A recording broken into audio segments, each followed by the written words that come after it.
in Kibera, currently going to school in Holland. He got a scholarship to Germany and now he got another scholarship to Holland. You're very lucky, man. You're very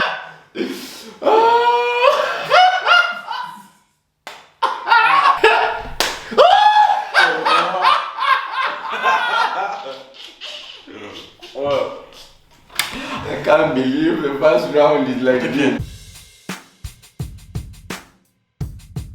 Okay, so ladies and gentlemen, welcome to the show. My guest today is John Owino, my nephew, also a student and a beneficiary of the program that we run in Kibera. Currently going to school in Holland. He got a scholarship to Germany and now he got another scholarship to Holland. You're very lucky, man. You're very lucky. Yeah, but this guy, he's one of our success stories. We're really proud of you, by the way, and the work that you do. Stop looking at the eggs, bro. What's happening? He eats eggs, so this makes this game beautiful. Before the interview, we're gonna have this game with him. So the game is, the challenge here is, in this plate, they are boiled and they are raw eggs. So we're both gonna pick each one egg. So you pick an egg and hit it on your head, on your forehead. If you are lucky to get a boiled egg, what are you doing? You're trying to cheat, bro. Yeah, if you're lucky to get a boiled egg, good for you. You'll eat that egg. You might not eat it right now. John doesn't eat eggs. No. But if you're not lucky, then it spills on your face. Ladies and gentlemen, welcome to Victors with Victor. Are you ready? I am. Yeah, John just landed now, so I think we're giving him a egg wake up. No. You're not jet lagged? No. Oh, you don't feel jet lagged? Okay. So, tulikuwa tukuamshe, but if you're not jet lagged, well and good.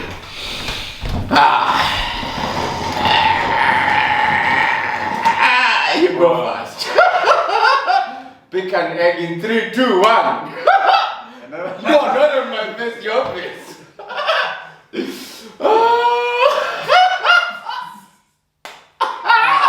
Woo! It's boiled. Is it boiled? It's boiled. Okay, nice. Good. Wow. Good job. Okay, you'll count for me. You'll count for me. Okay. You want to throw up? Count for me. 1. Okay. Pick an egg in 3, 2, 1.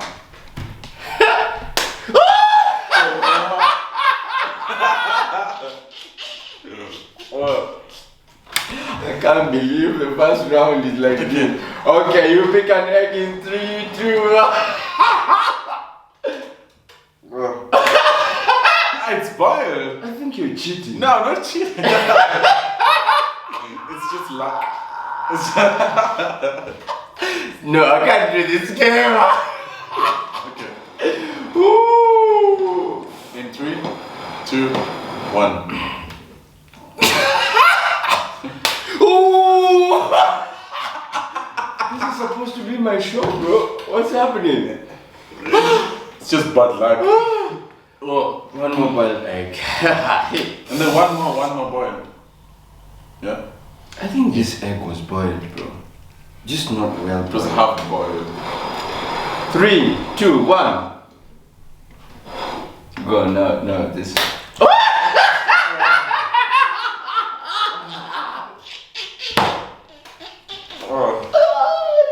The beauty of it is that it can't stand eggs. That means this one is boiled. You don't have to break it. Welcome to Kenya. Karibu sana. This is the worst game ever. Thank you very much for being in the game. Ladies and gentlemen, keep listening to the conversation that we're about to have. We'll clean up and then we can have a conversation with John.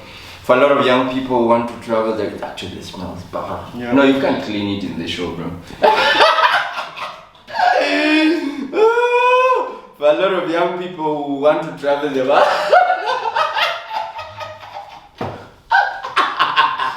Bro, look at the people. I need to connect. Young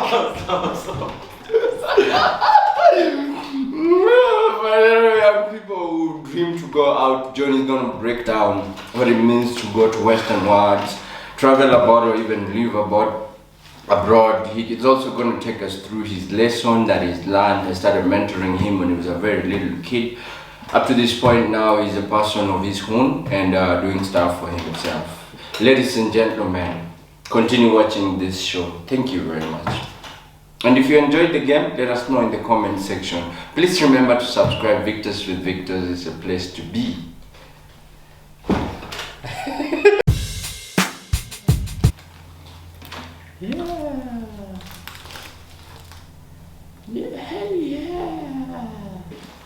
Action! In 3, 2, 1, action.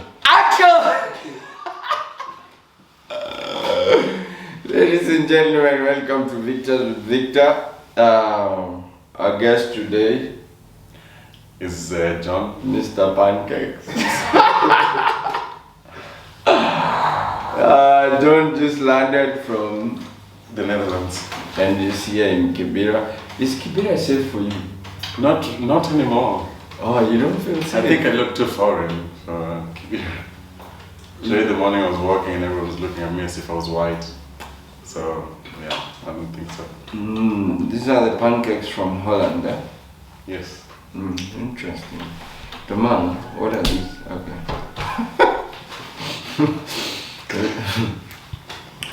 Ladies and gentlemen, John, you want to introduce yourself? No. Whatever. Okay, my name is John. I'm Victor's nephew. A student. I currently study in the Netherlands. I study circus, and before I started circus, I was doing breakdance, and Victor was my main teacher. And the main thing that I do in circus, it's an equipment called globe. Globe When you were Kibera? Yeah, You're from Kibera? I am from Kibera. I'm going at the foreigner. Okay, continue, sorry. Yeah, so in circus I mainly do globe and acrobatics and dance. Yeah, and I'm originally from Kibera. Kibera the slums. Kibera the slums. Oh my god, I can't believe it. Yeah. You're from Kibera. Yeah. From Kibera to Holland. How did you get to Europe? How did you get to Europe? Tell our viewers. So before I started doing circus, I was doing dance, yeah. And so What kind of dance? Breakdance. Breakdance, African dance, pop, bit of contemporary, and other dance movements. Yeah. And we had a cooperation with a wonderful school, circus school, from Germany called Sakatip School. I love them all. And Sakatip Pimparello. yeah, but the school is Sakatip School. Pimparello is the circus for kids. Okay. Yes. And so the partnership was really well, and it was going since 2012. I don't know, man, I'm old. You know better. Yeah, so the cooperation is also quite going still. It's not young and it's not old. And so I luckily got a scholarship from the school, starting from the 2019. I went there to study, and the aim was to study for a year, but then I luckily got to study for 3 years. And then after, I auditioned for... How did it change from 1 year to 3 years? What happened? So what happened was, like, I had to study there, but like German, study everything in German, and I only had a year. So for me, only 1 year was not enough. So I went to the director and I requested if I could have 2 more years, because after that 1 year, my German was still not good enough. So I... John is one of the reasons you people are denied visas to Dutch countries. It's true. Because you live here and tell the Dutch government that you're going there for 1 year, and then you stay 2 extra years. So when did you leave Kenya, and how old were you then? I know the specific date still. I lived in November 11th. It was on Wednesday or Tuesday, and I just turned 16. You were 16. Okay. What class were you in Kenya? I just finished primary. So you went to high school in Germany? Yes. Now I understand. So you were supposed to be there for 1 year and then come back. That would be very confusing to your education system, I understand. Yeah. So then you were also schooling in Germany? Exactly. Yes. How long is high school in Germany?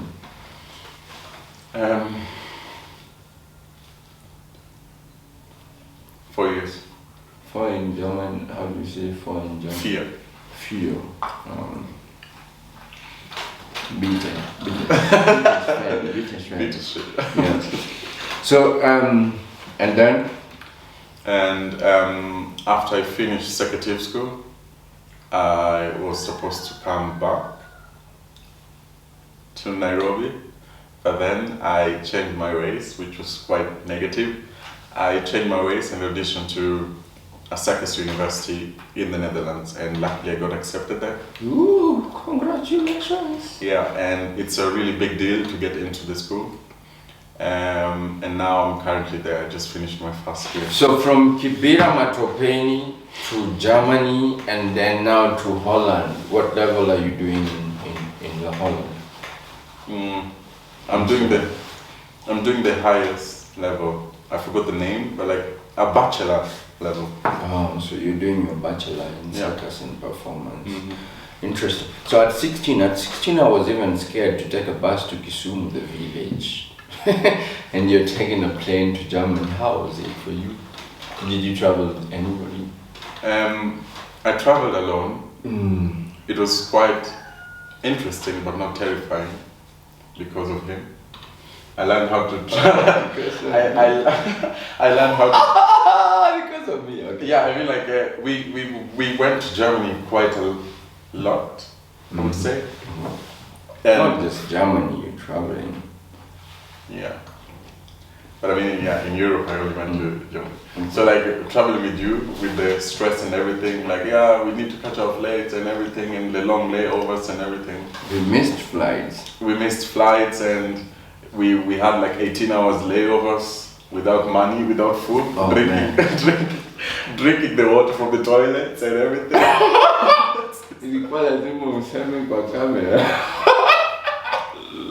Yeah, it's good that you have those memories. Yeah. with you. And then, so like from this experience, it really educated me on how to like really stay bumper and how to like travel already alone in airports and everything. So it was really interesting because I met quite a lot of Kenyans. I met a family from Miami. From here? Yeah, that were going to Germany. So we like went there Oh, together. that day when you're traveling? Yeah. I didn't know. So I was afraid. I was afraid actually because of my phone. I was afraid that my phone was going to go off at some point. Only this was the traumatizing experience. But why were you afraid you have charging system in the plane? I know, but like every time I would just shake if I had my phone on because my mom was like, yeah, please, anything that will happen, please don't let your phone go off. So every time I was just keeping it on, shaking, because I didn't want to like end up in another country, especially Saudi Arabia. I love that country, but yeah. Yeah, but I wasn't scared. I knew I'd coached you enough to be able to go through it. I knew you'd make it anyway, so I don't understand why you're afraid. But it's okay. At 16, like I said, I was afraid to take a bus. Even a matatu to town alone, I was scared. But this guy made it to Germany. Congratulations. Thank you. So then, tell us a little bit about your story in Kibera and then take us to Germany and now to Holland. Holland, yes. I mean, I lived. You started dancing.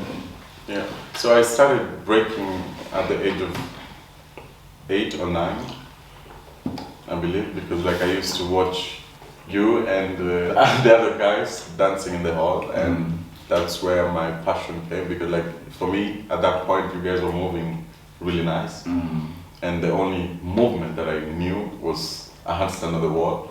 So like me watching you guys from, you know, like those doors that you have to like put your hands into, yeah, so like I would peep there and watch. So that's where like my passion for dance started.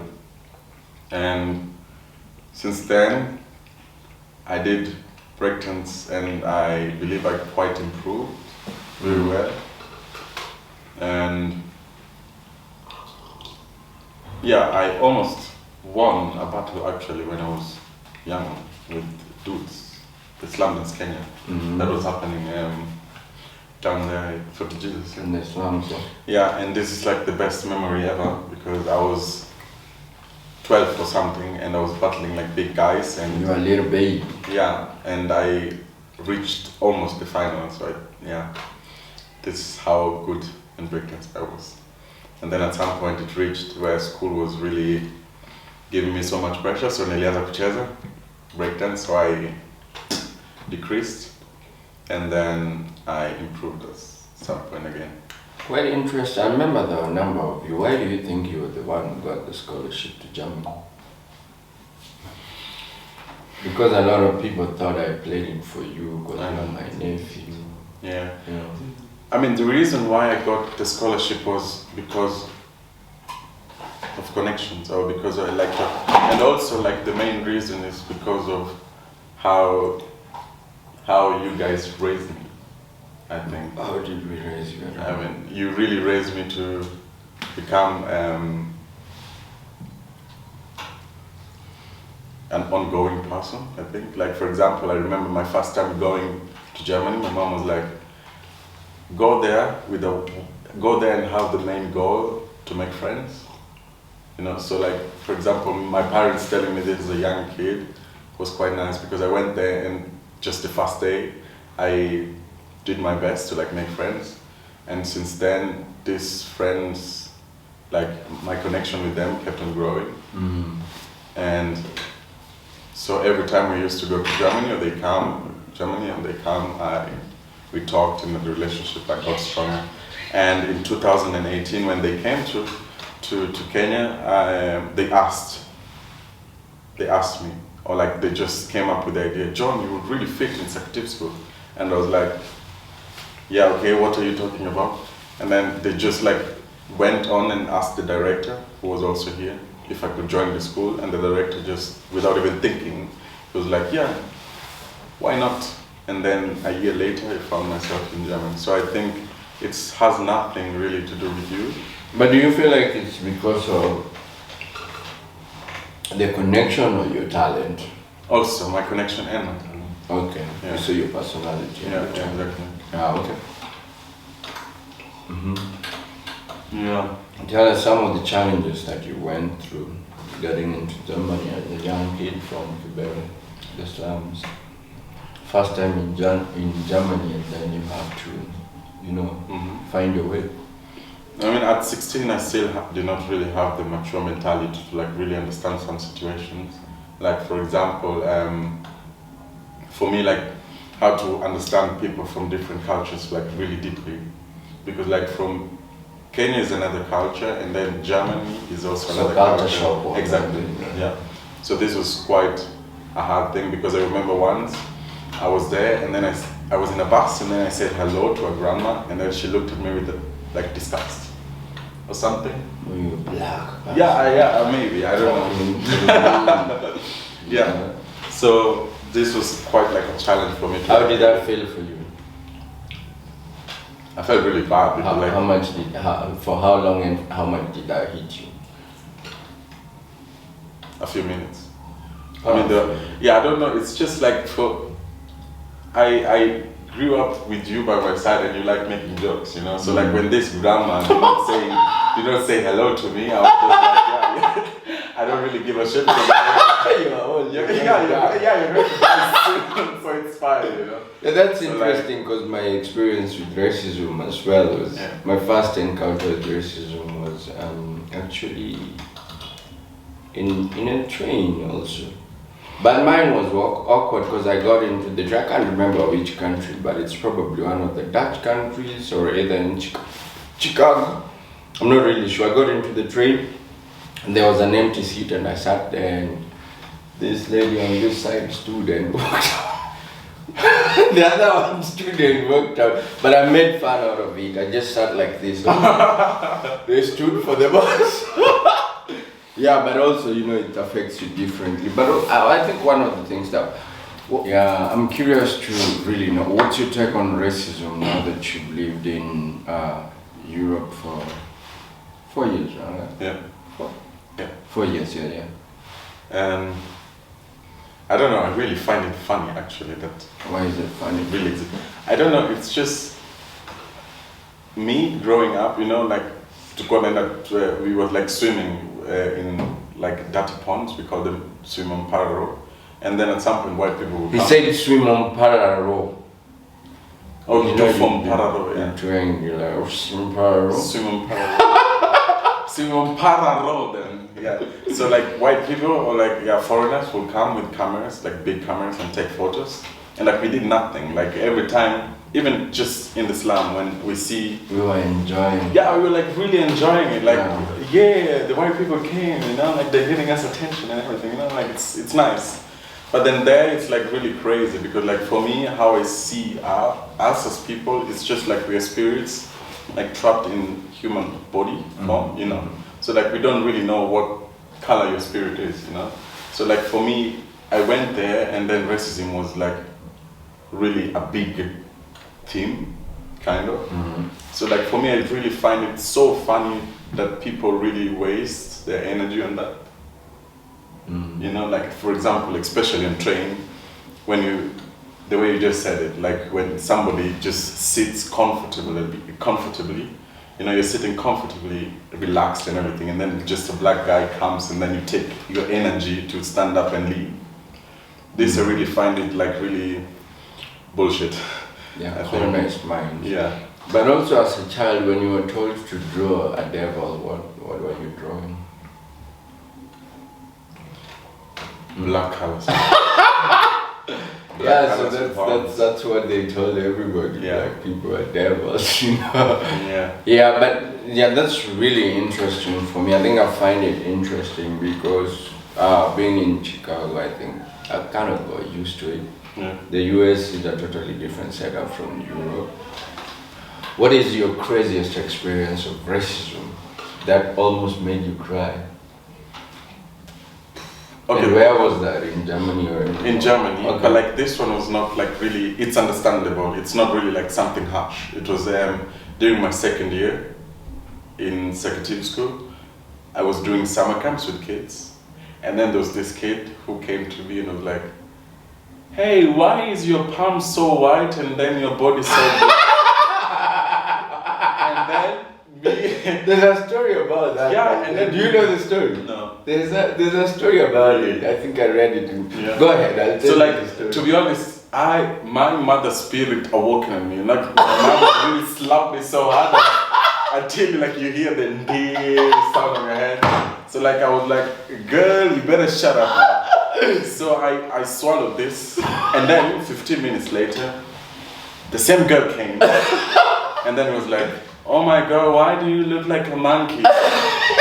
Really? And then this was like really my like it was my I mean she's a child, she doesn't know. But like at that point I was 17. How old was this child? 7. Germans, you need to teach your kids better. No, it's just like the girl really that was my line. That was my line and I almost but yeah, I don't know, it's just so. When you were growing up, I think we used to show you the way, not because we didn't love you, but because we wanted you to get straight. Yes, but nothing serious. I mean, it's just culture comparison. Like another one that really, I mean, it made me laugh actually. I was in a train with some girlfriends and this old guy came. So we were like so many, so we sat like on the 4 seats on this side and 4 seats on this side. And then the old man had a walking stick, and then he just came and then stood in the middle of us. And then he looked at right where the guards were sitting, and then looked at me, and then like he, you know, like they look like you look at someone as if you have shit on your face, like, you know, something like this. So this is what he looked. Are you sure you weren't smelling shit?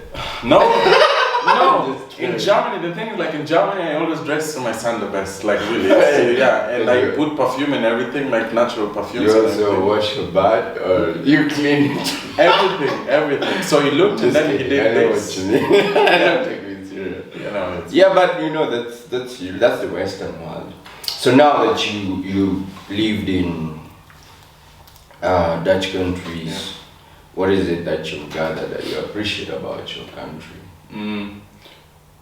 like for me, what I really appreciate or the difference between here and there is that here I really like the community. I really enjoy it. It's just like for us here, like the slum, when you just say the slum to people who know what slum is, or you explain to them, the first thing that comes into their brain is something negative. Like, oh, you're poor and everything. But like actually, we're rich, spiritually and everything. Like for me, when I used to like still live here, I would literally like just take 5 steps and my friend is living there. But like in Germany, I had to like travel 30 minutes into the next village. Train, yeah. Yeah, exactly. And here we like help each other. It's more of a community. Yeah, we help each other a lot. But there, for example, Dutch, in the Netherlands now, the Netherlands, they're so, they're so friendly, but like they will never come to you unless you go to them. What do you mean? Like, I mean, my first impression to now that I got from the Dutchies is, for example, I have this roommate of mine. She's she's a beautiful human being, but she's so cold, you never understand her. Like, she never really talks to you unless she's drunk. But when she's not drunk, she's just there. It's like a statue. But she's so friendly. Your roommate or your girlfriend? My roommate. I know. I know when you're lying. No, she's my roommate. Okay. She's my roommate. Okay. Yeah. How are you in a relationship? Do you have somebody you're seeing? How has your social life been in that country? Um, Start with Germany. Germans, I love you guys. I really What love do you. you love? You love them or you love the potato? Everything. No, I love Germans. And the Netherlands people, I really like them. But till now, I just only encountered more men than female. But like friendship, man. Okay. So do you miss your German girlfriends? I do. How many did you have? I have no.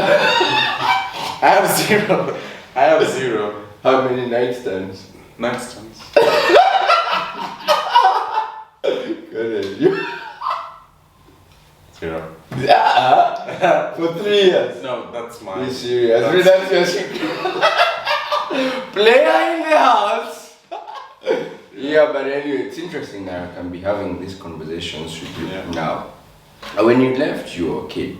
Yeah. There are a lot of things me and you did not agree on that you've called me later and be like, oh, uncle, now I agree with you. What are some of the experiences that you've been through that I talked to you about and you had to go and experience? Because when you're living, for me, I was very content and I was like, yeah, you got to be a man, the same with your brother, you know? Like, for me, when I let you go, I'm like, yeah, this is good, I've done my best.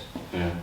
I think one of the things that I really appreciate you telling me before I saw it myself was that I don't really mean it harshly, but like people sound more cruel.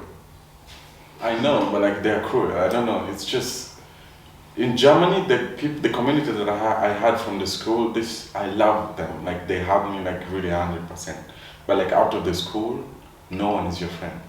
Yeah, but I think what heartbreaks us, and I think Africans should know this, if you go with so much expectations, I've had situations where I met somebody I lived with here for almost 1 year, and I met them in the streets of the US, I can't remember, in Chicago, and they were like, oh, hello Victor, and they you know. Yeah. So it's a totally different setup, and I think that's what hurts African. Yeah, I mean, like, also, I don't really mean it like really, okay, I do mean it, but like how I mean like bad, it's just in the sense of there is something called humanity, and this lives in everyone, you know. Mm-hmm. So like, for example, if you see someone on the street needing help,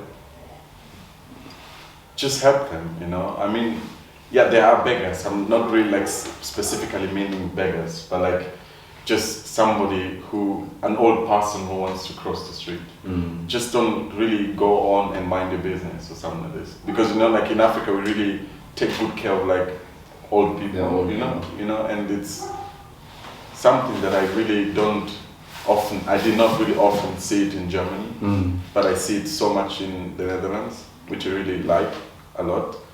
And yeah, I don't know, it's just, sometimes it's really hard to connect with the Europeans, I would say, like it's really hard. Because also to just approach them, I'm scared of it.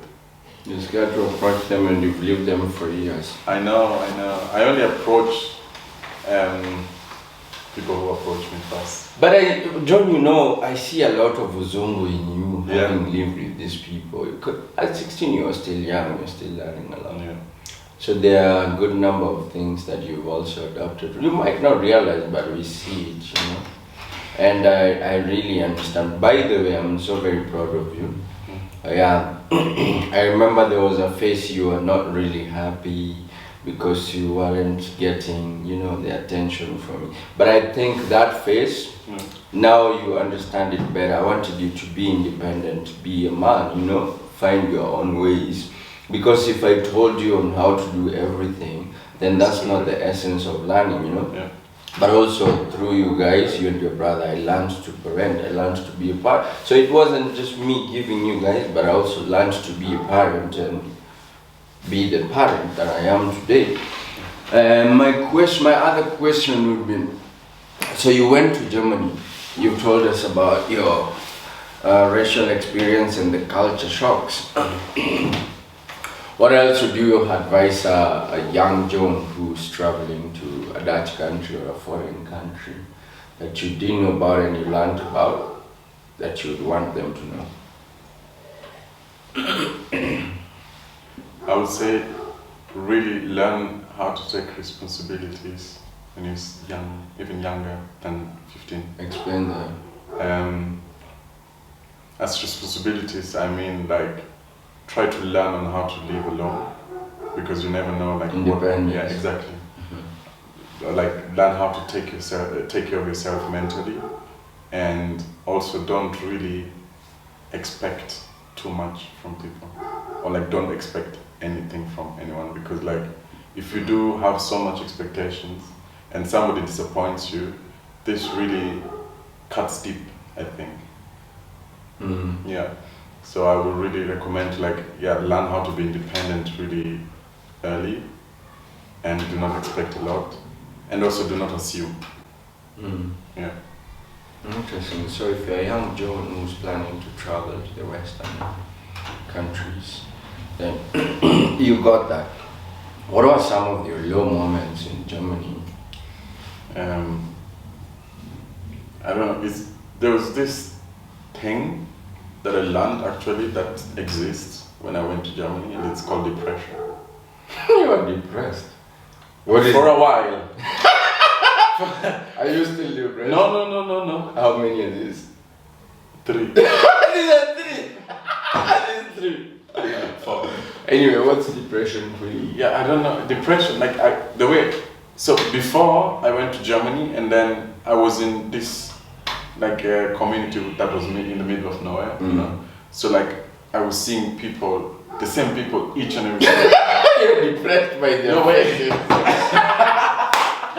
No. It's just like I get what you mean. Just explain. you know, like for 4 years, and also like same people every day for 4 years. And it's like living in it's like, you know, like I don't know, you're doing the same thing each and every single day, you know. And this is really, kind of messed up in my brain a bit. And also I was around like people who did not really fully understand me. You really struggled with that. Exactly, yeah. So I did not, because here I did not really, I knew how to struggle physically, but not mentally. There I was struggling like really mentally, but then after, I had the mental, because like I really sometimes compare myself with you. Like sometimes I just ask my question, if I was Victor, what would Victor do here? He would joke. So I was just like joking, and then at some point I just said... But Germans don't like that. No, I know. Yeah, but sometimes I would just do it and laugh by myself and think I'm nicht lustig. Yeah. Nein. So it's crazy. So like afterwards, when I entered my third year in the secretary school, I just really understood what depression is. Depression is like when your body says no, or like when your body's tired and says I'm tired of like playing this kind of thing, and you you keep pushing. Yeah. So this is what I understood depression was, and for me now I would say I'm 80% stronger mentally. So. Which was the goal for me. Yeah. Yeah, so I would say, yeah, this was really hard for me. So that's the lowest moment that you remember. But you walked through it. I must say I'm really proud of you. Kwanzaa, how you really caught up with the German language. That was really good. It took you how many months? 4 good months, and you're a French speaker of German. What do you want to tell Germans in German? Ich liebe euch alle. Ihr seid so lustig. Ihr seid so große Dünnschisse. Oh my God, ich nicht lustig. Alright. Okay, ihr seid kein Dünnschiss. Der Dünnschiss ist mein Lieblingswort. Okay, alright, now we go. What about the highest moments in Germany? The highest? Some of the positive moments that you carry with you and carried with you too. Yeah, I would say Sven. Sven is the director of secretary school. This guy, I love him so much. Like, he played a role of a dad to me, and he doesn't know me at all. So like every time he would really like organize something for me, I would really feel good, like really happy. Because one moment, like we were on the street, I remember we were in, like before I went to school, to the school, we were on the street walking to the tennis park thingy, and I just said to some friends, I'm hungry, and then Sven had it, and then we were like, John, come. He went and bought me food. I think Sven is a very great person. You have to take time to really understand Sven. Yeah. He's a very great person. On certain things, me and him, we don't agree. Which is normal. He also thinks I'm not a good person. I think he's a great person. He is. We just, and you know, this explains also my journey with you guys. Because when I was mentoring you, it was more than 16 of you guys. Yeah. And not everybody made it to the level that you made it, but I'm really content with the person I see in you, and I hope you can, the goal is for you to, you know, have a ripple effect, like also mentor the young people from the slum to be able to, you know, turn their lives around like you have. Other than Sven and the great moments. It's my current class right now. No, but I'm talking German, you know. In Germany, yeah. okay. In Germany, yes, when I met 2 great friends of mine, Oscar and Laya, they're from Berlin. I met them in secretary school, and they're really great. They're like the definition of a friend. Like they really take good care of like me. They had the African spirit. Exactly. Yeah. Especially Oscar. Yeah. Now you're being racist.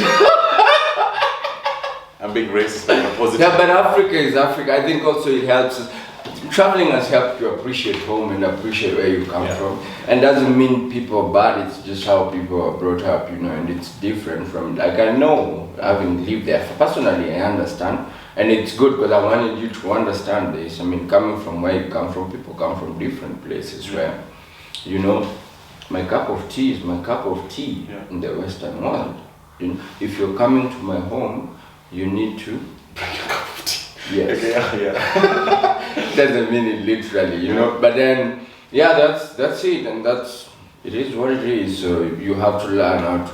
And I think the essence of traveling and meeting different people is to really realize the differences and appreciate what you have. Also appreciate what you get from. Because if you didn't get that from the Germans, then you would not appreciate what you have when you come home. How did you walk yourself out of depression? I remember once that I wrote you, and then you were like, should I just buy you a ticket and you come back? And this really hit me. Like really. You're complaining a lot. Yes, I know. I know. Oh, uncle this. But I knew you were not gonna take it because I knew you. Yeah, and then I just said, okay, this man, this man is not playing.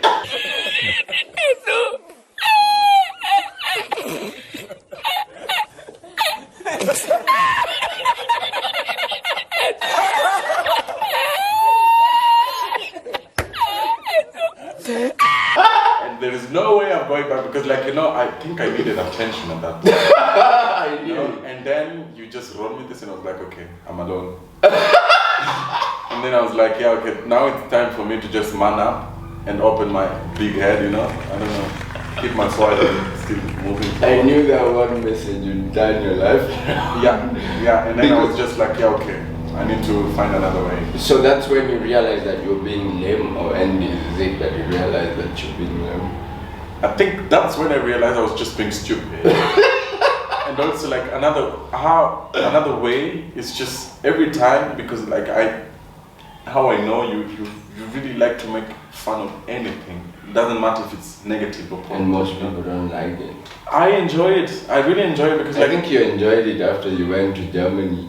No. When you were a kid, I used to make fun and you used to get pissed. Yes. This is like you're dissing me, but like when you're dissing somebody else, it's funny, No, the thing is, like, this is life. You can't change what's going on around you, but then you can change what's going on within you. And the energy you carry within you can help change the energy around until you realize not every energy, you can't change every energy. But also just realizing, and laughing is my thing, making jokes is my thing. But I know to do it with, there are sick people who are sick from inside, and you even joking to them about stuff makes them even sicker. They look for reasons to blame. But you also want to be careful of the person who keeps pointing fingers. You, that person is struggling from inside. So you want to give them space, Yeah, so with the jokes? Yeah, so like with this, after I read the message, I was just like, okay, what would Victor do in any situation? So what really helped me is, this is a bit cruel, but like Germans do like to cry, I think. They like to cry. Yeah. Because so, they carry a lot. Yeah, I know, I really understand. So like I can't, at some point it just reached a certain point where I couldn't really like take your faces. You were crying. No, like they were crying and then making ugly faces, So I couldn't like, yes, exactly. So I was just like laugh at that point, and then at some point I was even like thrown out of like places. Oh yeah. For laughing. Yeah. And then also like a friend of mine from England, she's Larissa. She's an angel. She also came and she had this African spirit in her. So like we connected like this, and then we just made fun of like everyone. I don't know, and it's just like making serious situations just fun. Okay. Ugly situations just. But I think what I wanted you to understand, the first time I went to the US, I had no one. Yeah. And for you, it's interesting because you went after traveling the world, and so because you had traveled with me a number of times, a good amount of time. When I went to the US, I had never been to any Western country, and it was a shock to me. And I was never calling anyone to complain. I was finding my own. And I knew, for me, I think the level that I was letting you go, I knew you could handle it. But I also was receptive to the fact that you at some point might be lame or feel depressed. But the idea of depression for me, I felt the same in the US because I was living in a condo, and at some point I felt very alone, and it was in front of Trump Towers, Chicago Comfort Suites, if you know. It's a very tall building, very tall. I think I was living in the 17th floor or something. One time I almost opened the window. No. But the windows, I never said this anywhere. But the windows, you know how they make those hotel windows in the US, you can't open. No. So I was like, and I cried, and I was like, what why am I crying? Then I started laughing. Yeah. So I felt like I was flipping, but I was feeling very alone, and I had so much attention. The person who had taken me for that event was really hyping me, and I wasn't used to that. They were picking me in a Mercedes, I think C200 was the latest then. Yeah. That was coming from my hotel. In that hotel, actually, Common the rapper used to live there, I think around there. So I think he was the brand ambassador for that hotel, Common the rapper, if you know him, the hip hop rapper. And I would go, I'm from Kibera, and I go to the lobby area for breakfast. And everybody is in a fresh suit and tie. And I'm from Kibera and a sweatpants. Yeah, sweatpants used to be a style actually. Yeah, until now it's still my style. But then I think just being around these people was like, Yeah. So I'll go down in the lobby area and see people and then see all types of food that I never even tasted, and I'm like, oh shit, this is not my life. And I would step down going to the events. So at the gate, like a Caucasian driver would be opening, like in a black suit, would be opening the door for me, Yeah. Even the reception at the airport was really interesting because I had a bodyguard from them. Really? And I wasn't like from Kibera. Maybe they thought you were the king from Wakanda. I mean, they treated me like that, and I've learned to really appreciate it, Like in the US, when I go, I get VIP treatment, but then I was alone in that condo. It was a very nice condo. But I had nobody to complain to. At that time, I think family and people at home were not really strong with WhatsApp.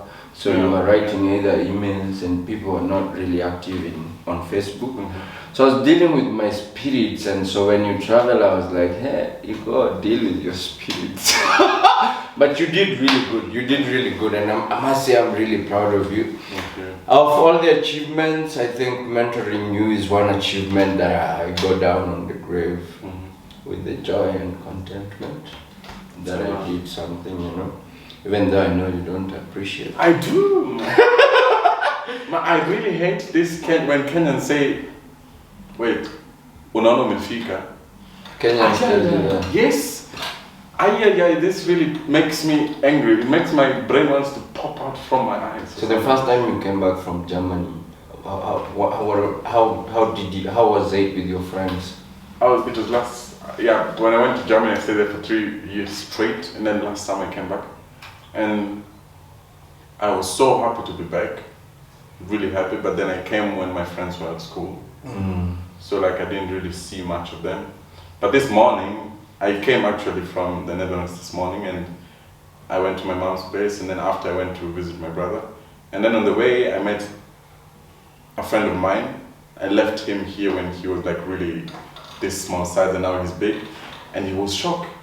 He was like, John, si umekuwa mkubwa, and he was just repeating this all the time. He wasn't saying anything. No, it was just, what? Umekuwa mkubwa, and he was so shocked. But also, for me, I was sad. I don't know, I was kind of sad because, I did not really, when people take drugs and then their face is kind of turned. His face changed, Yeah, and this really made me sad. I mean, I was happy to see him, but You went to the same school or what? No, we used to play everything. Maltukone Shikitamu. So we used to, play everything together. We had a ground near the river where we used to play kati, katolo and everything. And he was there, we literally, we were this close. And then now he's,